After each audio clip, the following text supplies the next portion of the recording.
Hello and welcome to Game Changer. I'm Mariam Zia. Tensions in Middle East have reached a dangerous level, and this is a new dangerous level. We know that on 13th of June, of course, Israel attacked Iran and targeting military leaders and nuclear sites, which has shaken the region as well as entire world is in shock. Of course, Iran has struck back with missiles, and now the world fears this could spiral into a larger war within the region and beyond. For the first time since Iran-Iraq war, Tehran is facing attacks of this level. Israel says that this is just the beginning. And of course, Iran is saying that it is going to be defending itself with full force. When we talk about the talks for peace, they have already collapsed. And meanwhile, statements coming from US and President Donald Trump, he is saying that, of course, a deal can easily be done, but at the same time, he is warning of unseen levels of military force. In today's program, we will be talking about what is the aim of Israel when we look at the context. Is it containment, or is the real reason the regime change within Iran? As the violence spread, of course, the whole regional stability hangs in balance. In today's program, we will try to understand, is this the start of a wider war in Middle East? And we will unpack the facts, risks, and what the world needs to do. To discuss this and more, we are joined online by Brigadier Retired Syed Ghaznafar Ali, who is defense analyst. Welcome to the program. We're also joined by Dr. Maria Sultan, who is defense analyst. Welcome to the program. And we are also joined by former ambassador, Mr. D.R. Baloch. Welcome to the program. Brigadier Ghaznafar, let me start with you. When we look at this operation Rising Lion launched by Israel on 13th of June by IDF, and it targeted, of course, several of military and nuclear installations within Iran. What is your assessment of Israel's strategic calculation in executing, of course, operation of such a level? Thank you very much, Mariam.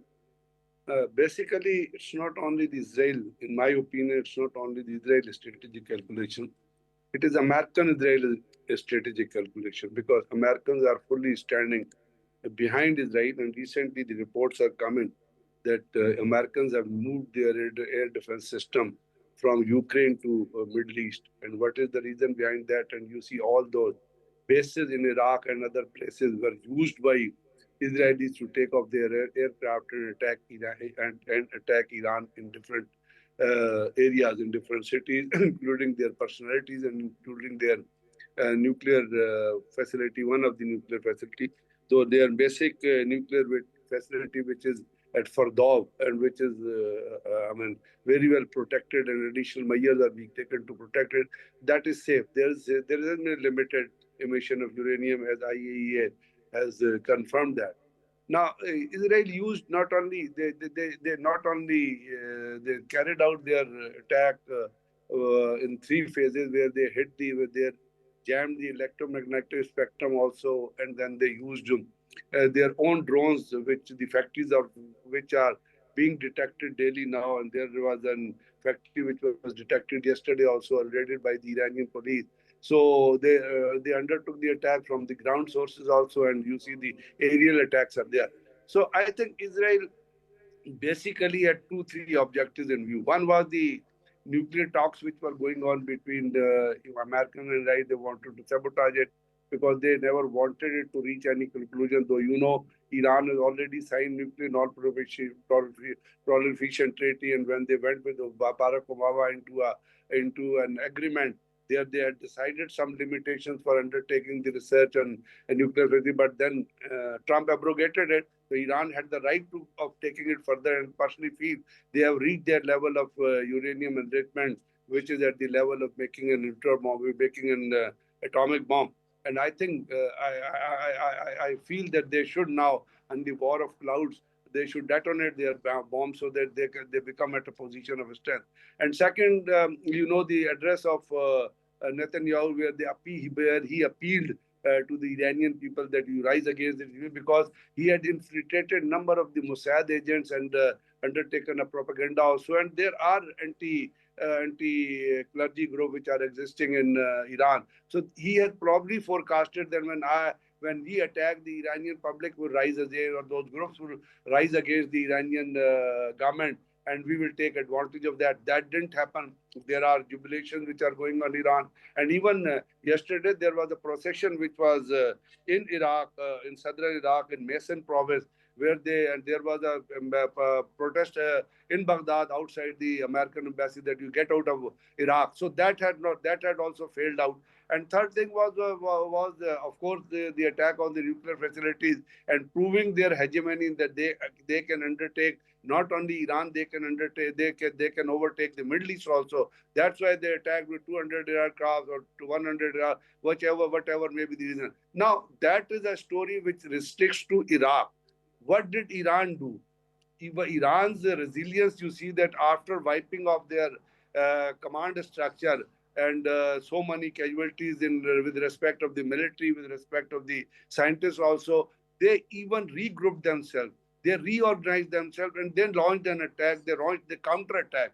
And now Israel is facing the wrath of those counterattacks. And you saw in the Haifa, if you follow the and the IDF headquarters, which they called the Freedom of Zion, and they had clustered it into the civilian locality in Tel Aviv and in Hakria, they called it Hakria. They have shifted that headquarters because Iran struck that headquarters. Iran also struck their signal Unit 8200, which undertakes all those drone and electromagnetic spectrum of Iran. So these two attacks have been very meaningful. Now, since they have shifted the headquarters of their IDF forces under a hospital, because previously, look at their hypocrisy. They used to say that the Hamas and all that are using the human shield. They use the human shield better than more than anybody else in the world. So now the point where this war is attack and counter attack, missile and counter Right, missile. right. Brigadier, Brigadier Ghaznafar, I'll be coming back to you on very important points that you have raised. But let me bring in Dr. Maria into the discussion. Dr. Maria, like Brigadier Saab also alluded to, of course, the response of Iran. First, how you view it, that Iran launched over 150 and more ballistic missiles and strikes in retaliation. Because there were reports and analysts were saying that Iran's proxies like Hamas and Hezbollah were weakened after the war in Gaza.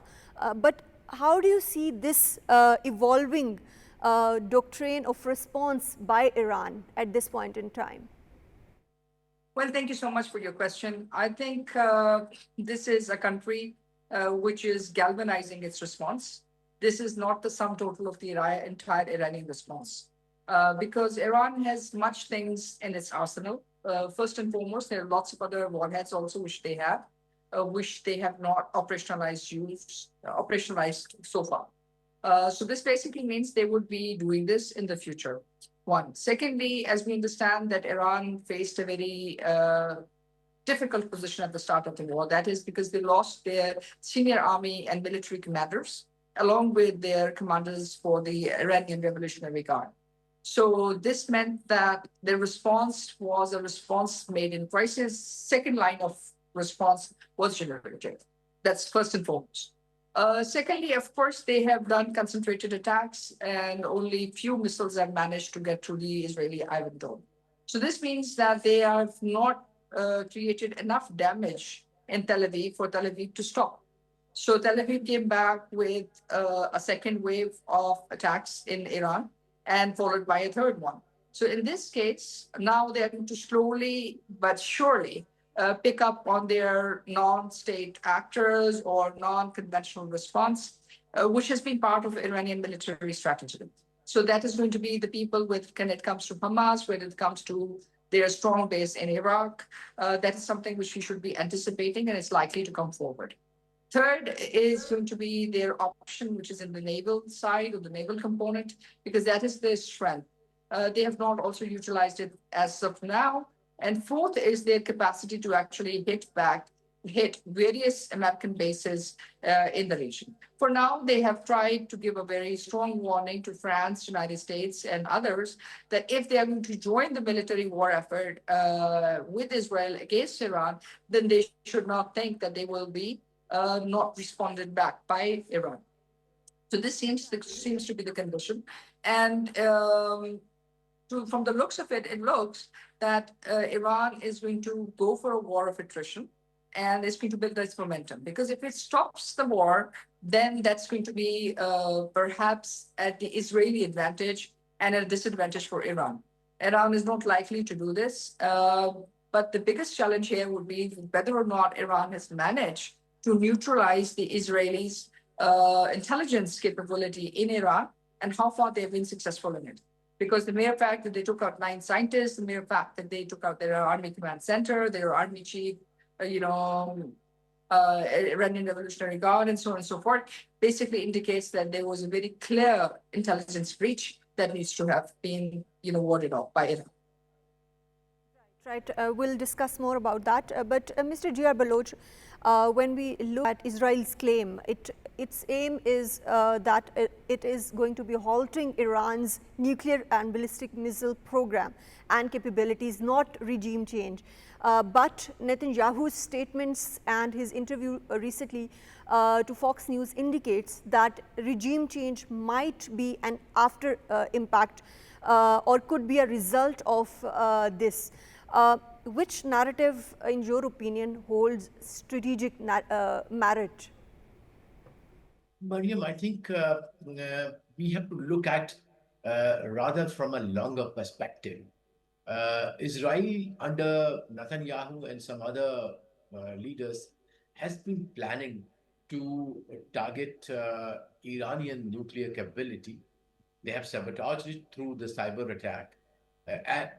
However, I think I will start from 7th of October, 2023. So the operation which was carried out and the war of genocide that they continued in Gaza, in Lebanon, and in Syria, and to some extent inside Iraq also.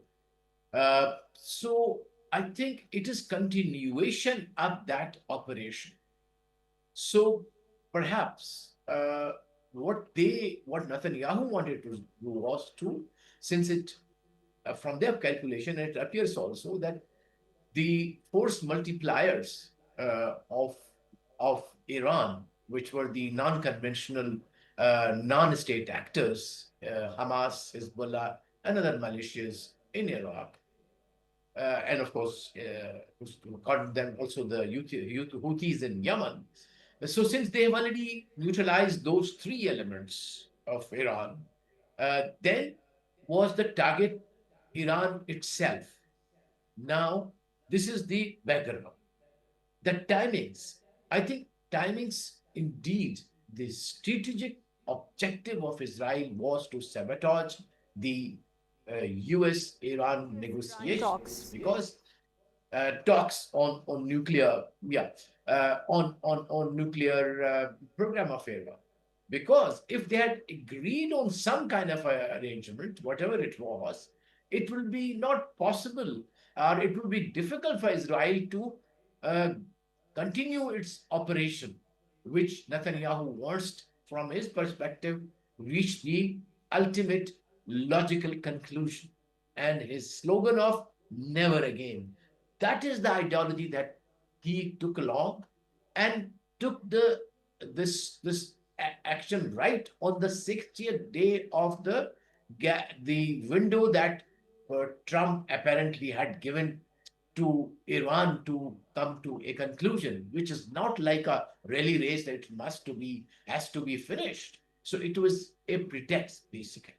So I think, in my view, this is the continuation of that. But having said that, I think Netanyahu has taken more than it can chew. He has increased his war objectives, which were nebulous from the beginning, first to neutralize and to punish. Actually, the motivation was punish. It is a war of vengeance, I call it. So he continued. But now, probably, he has miscalculated that Iran's strength, they had kind of seen Iran's strength, but the complete total strength, they probably were miscalculating that Iranians can withstand the onslaught. One. Second, I think the miscalculation, which is still in some of the Western capitals, in addition to Israel, and perhaps in some other capitals also, that the people of Iran seem to have been alienated because of the continuation of very, very tough sanctions that literally stranglehold on the economy of Iran. But what we see on the streets of Tehran and other towns, the way bravely the Iranian people are standing with their government, uh, I think that should give them some kind of a different message. That it appears that Iran has the strength, and in fact, anything. Um, in fact, the attack by Israel has given them more reason to coalesce together, to come together. So this is one, and then of course that is very difficult for it does not have the capacity, Israel, to completely destroy the nuclear capacity of Iran, despite killing Right, so and many just and there was a lot of miscalculation at the part of Israel and of course allies of when we look at this attack and this new conflict initiated by Israel in Middle East. Let me bring in Brigadier Ghaznafar. Brigadier Ghaznafar, like you earlier mentioned about that one of the aims of Israel was to sabotage nuclear facilities. But Iran insists and has always insisted that its nuclear program is purely civilian. Yet UN watchdog cited NPT violations. How credible, in your opinion, is Israel's justification in targeting Iran's nuclear facilities? See, Israel is an illegitimate government. We have described that, and you have seen their behavior. What did they do in Gaza? You know the behavior of Israel. Is Israel a legitimate government? It's an illegal government, which is being protected by Zionism. And Zionism basically believes on terrorism, extreme terrorism, killing, torturing, raping. And those Zionists are being joined by neocons and Americans and all over the world. It's not a legitimate government. It's not a moral government. Do they have any morality? Whatever they have done by killing in Gaza, can you take them as a government? They are a bunch of culprits. They are a bunch of criminals. All of them, the overcity. They are a bunch of butchers. They are a bunch of killers. So don't take anything from uttering from their dirty mouths as seriousness. They are the most dirtiest people ever present, and that has been described by over a period of time. That how did these Zionists believe will behave with Muslims? Iran has got all the right to undertake the nuclear capability, and Iran is doing that.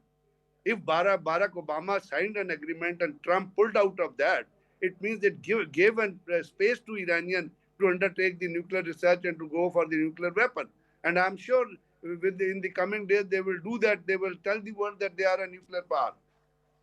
Iran has a right to react, and Iran reacted very strongly. I was seeing yesterday there's a very famous, very rich news was which is by the Al Maidan news network. See the stories they have they are covering, and whatever been done by the Weizmann Institute, where Israeli used to take all the signals and AI network in Tel Aviv, that has been completely destroyed. I think Iran is going to hit back, and they should now operate their Hamas and Hezbollah, provide them the short-range weapon, short-range missiles, which is in the shape of Shahab 1, Shahab 2, and Qam 1 and Zulfikar, which is at the range of 500 and 700. I think they are going to do that, so that from Lebanon and all those areas, they can hit the Israeli cities and they can Israeli command headquarters. Israel has no justification of telling anything to anyone in the world. They are the killers. They are the criminals. They are part of the genocide regime. Whatever ICG has said, Netanyahu is an international criminal. And if Trump means Netanyahu, it means Trump is also an international criminal. Because meeting a criminal means that you are a criminal yourself.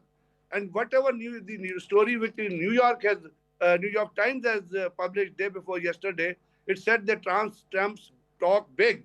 And what was the heading of that about Trump? They said that he has no capability to handle any global situation. So you have such scrupulous people heading the regime. That is why the peace in the world is being destroyed constantly. What was Of the course, justification? Brigadier Saab rightly pointed out, and we'll be coming back to, of course, President Trump's statement regarding peace deal between Iran and, of course, Israel. But let me bring in Dr. Maria into the discussion. Dr. Maria, I want to understand the military impact and, of course, the strategic targets. When we talk about the strikes that damaged South Pars gas field, the world's biggest and Tehran's Saharan oil depot, what are the possible ripple effects on global energy markets beyond the immediate spike in oil prices?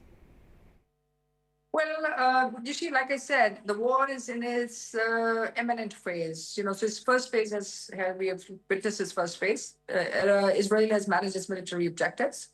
Phase two is what they believe is going to be hitting the oil refineries, but it's a dangerous game. In the Saharan fuel storage capacity, the Iranians have responded back that the fuel was less. They had anticipated such a strike from Israel. Therefore, it wasn't at its maximum. Henceforth, this is going to be manageable. Now, coming to the South Pars. South Pars is basically a Russian, Iranian oil refinery, one of the largest in the world. And if this gets affected, then of course it hits the strategic capability of Iran and Russia. Now, what's also interesting is that the United States has been putting both Iran and Russia under sanctions for a very long time in order to create divergent energy routes for its allies. But the countries which will get affected are going to be the countries which use this region for transportation and oil maneuverability, and oil which goes to Asia Pacific, and it also goes to this region. So this is going to be the net effect with regards to a continuous war, and in particular, if this war comes and enters into the naval dimension. If it does so, then we are looking at a global oil crisis, which will, of course, boost the oil prices and inadvertently also boost the US dollar prices, because oil and dollar has been linked together. So it would benefit the United States at the disadvantage of its allies and the rest of the world. Right. Lastly, Dr. Maria, when we look at the response of the Western countries, what's your take on that? The UK has escalated military readiness in Middle East, while France, Germany, G7 urged diplomacy. Are Western powers preparing for the worst case scenario, in your opinion? Well, let's not forget that Britain, France, United States, Israel, and India are members of military alliances which bind them together to each other's defense. United States with Israel because of the Defense Pact, the rest of the four with regards to Quad, and also the fact that these countries are not just silent aiders and supporters of the United States or Israel, they are each other's defense partners and collaborators. So this means that they will become militarily more ready because they believe that they have not managed to subdue, respond according to the manner in which they want. That is, that they come to cessation of the war effort and then they turn around on this. They will continue together as a group and hound Iran. Now, here, the biggest question mark is whether Russia can take advantage of it in Ukraine and whether or not China will help and assist Iran. For now, we do not see anything tangible coming out on both of those fronts. One, because for Russia is right now involved in its own war. China is looking and observing. So in this case, it's a catch-22. But the real game changer will be when the Iranian response goes towards non-state actors. Because once that happens, then the war has ended the first phase of the military confrontation has ended from a traditional scale to a non-traditional. And in that case, if they manage to go forward, then that's going to be a very different dimension that we're looking at. But what's also interesting is that there is news that Mossad arguably states that there are Israeli commandos also in Iran, along with their military capability there. So if that is the case, then we are looking at a very different nature of the military conflict in which it's going to proceed in the future. Right. Thank you very much, Dr. Maria Sultan, for joining us in today's discussion and for valuable input. Mr. Jr. Baloch, when we look at the statements coming from US and US role in this conflict overall, what's your take on this? Because when we look at the statements, Trump proposed Russia's Mr. Putin as a mediator and emphasized de-escalation. Do you think Moscow can play a role in a constructive manner without a geopolitical bias when at the same time it is fighting its own war in Ukraine? Yeah, I think Russia has a limited role to play. What he can convey, what Iranians' red line is or it is not. Having said that, for me, I think there are two scenarios. One is the best case scenario, the other one is the worst case scenario. So I'll go for the first explain the worst case scenario. Worst case scenario is that perhaps the Zionist world, which we know has tentacles in all the Western capitals, they have once for all decided that Iran has to be gotten rid of in this form. Of course, the state would exist, but they think that enough is enough with the religious theologians or Ayatollah, the regime. They have to go, and that perhaps they are at their weakest point in history in terms of military terms or to some extent politically, but more in military terms. So perhaps they will let Netanyahu, what they call it, finish its job. That is the worst case scenario, that he softens up, as they say in military, and then the push comes from one or two other backers by even I would not rule out a false flag in this case. That there's certain because the red line that the US has drawn, that if any American is harmed or any American interest is harmed by Iranians, they will definitely get involved. What does it take for any Mossad agent or any other agent to come and do it? Or MI6 to send somebody to get Britain involved. So I think it's not that like guarantee that they will not be drawn in. It is possible that Israel somehow engineers such a scenario where US and Britain are really sucked in into this. Then it will be a very, very, very bloody and a very complex. Just a little introduction, Mr. Jr. Baloch. Like you mentioned about the role of US and the worst case scenario, but at the same time, US has of course, President Trump has distanced US in a manner that it has vetoed one of the plans of Israel to kill Khamenei. So do you think this is going to be spiraling into that way? Because Trump, of course, champions himself as a man of peace. Yeah, I'm coming to that. Now the best case scenario. In this best case scenario that we take US president on his words, we believe him that really he's a man of peace, that really he wants to have a negotiated settlement with Iran on the nuclear issues. We believe him that he has nothing to do with this kind of war, which is again a false claim, because he has said in many, many words that he knew when and what Israel is trying to do. Nonetheless, again, the reality might have dawned on them that it is not easy to finish this regime, the government in Iran, or to completely obliterate its nuclear capacity, minus the complete destruction of the country, the way they did it in Iraq, the way they did it in Libya. I think from that point of view, a lot of think tanks, they say this cannot be repeated. Iraq cannot be repeated in Iran because Iran is a bigger country. It has more capacity. It has much more like presence, strategic presence in the Middle East. And also that it will open up a new Pandora's box, a complete unstable Middle East, which will be an anathema for the region, especially for the US and its allies and especially the Gulf countries, and for the US itself. And it will be kind of another nail in the coffin of the so-called global economic order, which has been completely put upside down by what he calls his very beautiful word of Trump of having sanctions on the duties on the other countries. So I think that might prevent the Britain, France, or Germany, or the US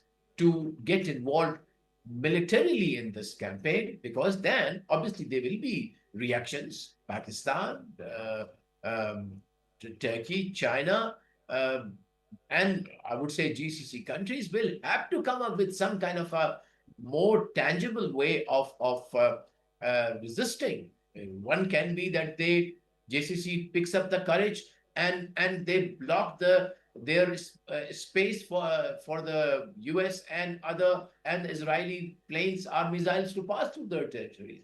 It is possible they can do it, perhaps, and it is at least theoretically they can do They it. can do it, but at the same time, when we look at the talks that have now been suspended because of the timing of Israel's attack, do you think that could the suspension of nuclear talks in Oman trigger Iran to resume enrichment or even go for weaponization? No, I don't think so. In fact, even today, just when I spoke to you an hour before, I heard that Iranian president has once again said that we are not seeking nuclear weapons at all. That being the case, so I think you cannot, under any pretext, under any law, deprive of a country of nuclear know-how for the civilian purposes. Those technical jargons of how much enrichment or not enrichment, they can be codified in an agreement. So there is a solution to prevent proliferation of nuclear weapon or weaponization of the nuclear capability of Iran. But if the purpose is to destroy Iran as a civilization, to destroy Iran as a country, then I'm sure, hopefully, the world conscience will rise, the world opinion would rise, and this would and should not be allowed by the world powers, middle powers, top powers, and the regional countries, and especially the Islamic Ummah should not allow destruction of Iran on completely flimsy grounds at the hands of Israel, because, mind you, a new balance of power which will come, God forbid, after the destruction of Iran, will be difficult to reverse even like centuries down the line. And all the actors in the Middle East and the Islamic Ummah will have to live with their necks down. I hope not. This does not happen. So I think Pakistan has taken the lead. Very, very strong, very, very firm statement in the UN. Very, very firm statement by our Prime Minister when he spoke to the Iranian leadership, by our Foreign Minister, by our Ministry of Foreign Affairs. And I think we as a nation of Muslim Pakistanis stand with the people of Iran, and we want to tell them that we will not let you down this way as long as you have the capacity to fight, which they are fighting. And I think let also Israeli understand that Iranians are a 3,000-year-old civilization. They have fought many invasions. This will also pass, and hopefully, and inshallah, they'll emerge as a dignified, as an honorable nation on the global stage. Right, right. And Brigadier Ghaznafar, when we look at international reactions and diplomatic efforts, let's talk about those. Like global leaders from Turkey to Qatar and of course EU foreign minister have called for de-escalation and have condemned the strikes. Do you think any of these regional players broker momentum for diplomacy while being sidelined by greater power players like US? Actually, there's no need, there's no harm in other countries of speaking about any de-escalation, be it Qatar, be it Saudi Arabia, be it Oman, or be it anybody. Basically, the voice comes out as voice for the peace comes out from different quarters, and then it generates into a momentum. Because Israel, this is one must accept that Iranian are not going to bend in any way on Israel pressure. It is Israel which is under pressure now, and the amount of destruction even happening in Israel was not expected by the Israeli leadership and even not expected by the U.S. leadership. Israel probably had thought that we will strike them, and previously, as there was a negotiated settlement of Yemen undertaking the reply from Iran, and they once last time when they took a response, they even informed Americans. They were probably expecting that type of response. And mostly, Netanyahu and his government was basing on a internal disorder because they had internal collaborators. So they thought probably with their attack, the internal chaos which came because Mossad has in fact invested a lot in Iran by cultivating Iranian those who are against the regime. But this did not happen. Now, if this did not happen, it means that Iran will stand as a resilient nation. And Iran has a tradition of fighting different, over a period of time. And lastly, when Iraq and Iran fought, so there neither Iraq gained something nor Iran gained something. Iran resisted all of the Iraqi attempts. Iran geography, if we go into the details of geography, along with the Zargun Heights and all those areas, whether they are commandos placed in Iraq or whether they are the American forces placed, Americans are going to suffer the worst defeat if they try to take any land offensive, or even if Israel takes any land offensive. Israel has not been able to control Hamas and Hezbollah. You know what has happened? Till of today, there are 58 captives which are in the custody of Hamas, and Israel has not been able to detect them. So the question here is, seeing all these things, the world power, the major power, as the Russians have also said, the Chinese have also said, Americans should also say, and Americans should come forward with a plan. But I again quote the whatever New York Times About had said. talking about America's plan, Brigadier Ghaznafar, US reportedly supplied missiles to Israel and helped shoot down coming from Iran to Israel as well. Yet Trump vetoed direct US strikes and avoided regime change rhetoric. How does this ambiguous US policy or posture affect deterrence perceptions in Iran, in Israel? This war is going to prolong. The Iranian response is going to prolong. And Iranian, I don't think so. They will undertake any attack against the American facilities. Yes, as the ambassador Saab said, the possibility exists that Mossad, it's not Mossad only, even the RAW, I would say, Indian RAW, because they are in collaboration with each other, undertakes any such activity where they create a false flag operation, any of the American assets. So Iranians should make it clear that we have no intention of going against the American facilities. If any such thing happen, it will be because of the Mossad plan or because of the RAW plan. So Americans are going to help Israel.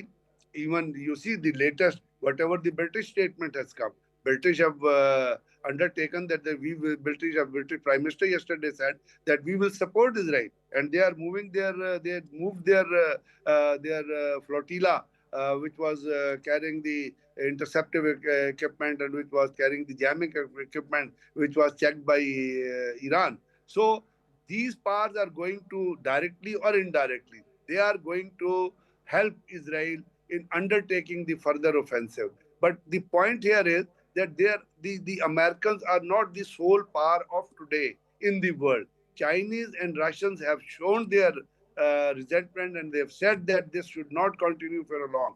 For the time is at this point of time, I think the Muslim countries, the Middle Eastern countries who have established the diplomatic and the friendly relation with Israel should understand that if something happens in Iran, something bad happens in Iran, it is going to come to their doors also.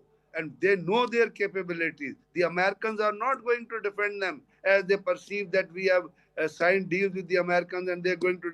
They are not going to prioritize. They are not going to give them priority over Israel. Israel is going to hit them also. This is the OIC is a redundant organization. They cannot do anything. It's only the Muslim countries which can stand their own, can stand at their own and respond and give a response to diplomat maybe a diplomatic response. And once this response is combined together along with the two other superpowers of the world, then I think I foresee that some de-escalation process or some ceasefire process or some negotiation process will continue, because Americans are playing a double game.